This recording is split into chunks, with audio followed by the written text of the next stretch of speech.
שלום לכם, אחד הדברים שמטרידים אותנו יותר מכל זה מהי למידה במאה ה-21. אנחנו עסוקים בשאלה הזאת יומם ולילה. אנחנו קוראים לזה למידה משמעותית, אבל זה הרבה יותר מכך.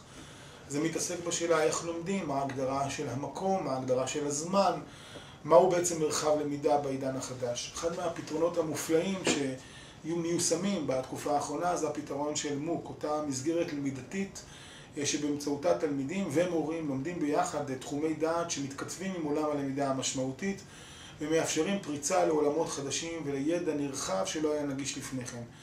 אני רוצה קודם כל לברך את המחזור הראשון של מסיימי המוק, את 14 המורים שיקבלו באירוע הזה את תעודת ההוקרה, ולקוות שהתופעה הזאת תלך ותתרחב ותקיף תלמידים ומורים רבים במדינת ישראל.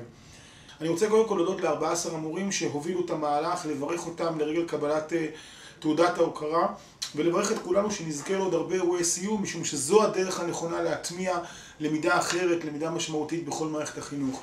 אי אפשר בלי להודות למי שהיו שותפים למפעל החשוב הזה, לאגף טכנולוגיות מידע, לרוני דיין, המנהל, ולדוקטור ליזי כהן, למפמרים, דוקטור יון דופלד ושושי כהן, ולרשת ערי חינוך, ליעקב הכט ולליה מאור, בהצלחה ותודה לכולם.